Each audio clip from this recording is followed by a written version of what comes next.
سر بکاف سر بلندی و بندی و بند زنده باد زنده باد زنده باد زنده باد سر بکاف سر بلندی و بندی و بند اعظم یو چف ناره که چف شو هغه هوا رااله او دې ته ورننوته نو خدای یو کم دېرشمه پاره کې وایي والتي احسنت فرجها فنفخنا فيه من روحنا هغه پاکه بیبي چې هغې خپل ځان ساتلو موږ پکې پوک ورکړو د خپل روح د عیسی علیه السلام دا هغه ځای نه چف شو چف کې ګوره ډېر لوی اثر دی خو خوله د ملا بادر غواړي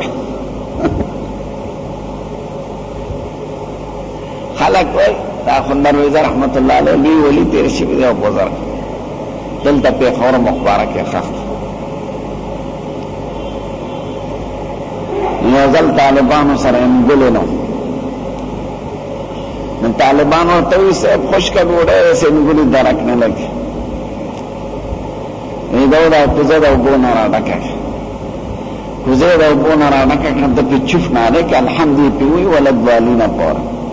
او چفی کې هغه غوړی شو ټول وېزه ځان ته چا په ډوډۍ نو غوړ ډوډۍ خو ابل طالب دا خو آسان خبره ده الحمد خارج علی ورته بل ډوډۍ و ډوډۍ بل نو دې کوزه را واشته او دمونه پیچې هغه ما غوړي بیا متورل وسه تا چې په کوم دمه چولې خو مونږ په مواچو هغه وړي نشو ناغه ورته الحمد خواغه الحمد ده خو کله مولا بادر غوړي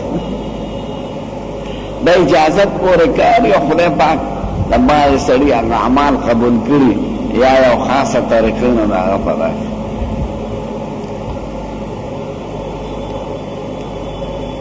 د ابو علي سینا مشهور فلسفه دی عربی کې ډېر کتابونه دي نو د هغه زمانه کې یو بل بزرګ دی دوه بادشاہ سره بار ته راوتل دې بل بزرګ لا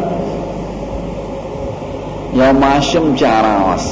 ویسه په دم واچو هغه په دم واچو چوف دی ابو علی سینا خاندل ای ولادو خاندل وی دخلو په چوف په چوف کې سری چوف دې په هوا د خلینا راوته پدیس ناغه ورته پقار شو دا بزرگ وی گو مخور غل مخور چپشا دا ابو علی سینا رنگ تک زیر شو خپا شو پلی پیران اب بادشاہ توی قربان گورا ما ور سر ٹوکی کولے او دی دمرا پقار شو چی ما توی غل مخور دا بزرگ ورتوی خو ما دا خلینا لفظ رو خاطر چی گو مخور دا رنگ دی ول زیار شو خلی در باندې را ټول کیفیت دی بدل شو د خلینا مې لفظ راوته ته په دومره متاثر شو د حقیقت کې هغه ته جواب کا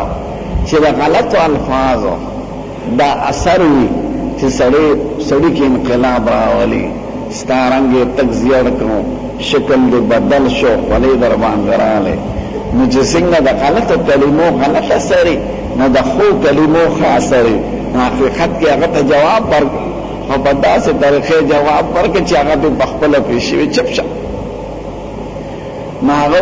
جبرئیل علیہ السلام دا هغه نه چوف چې چوف کو بس خدای دې امید پیدا کړي امید به سورہ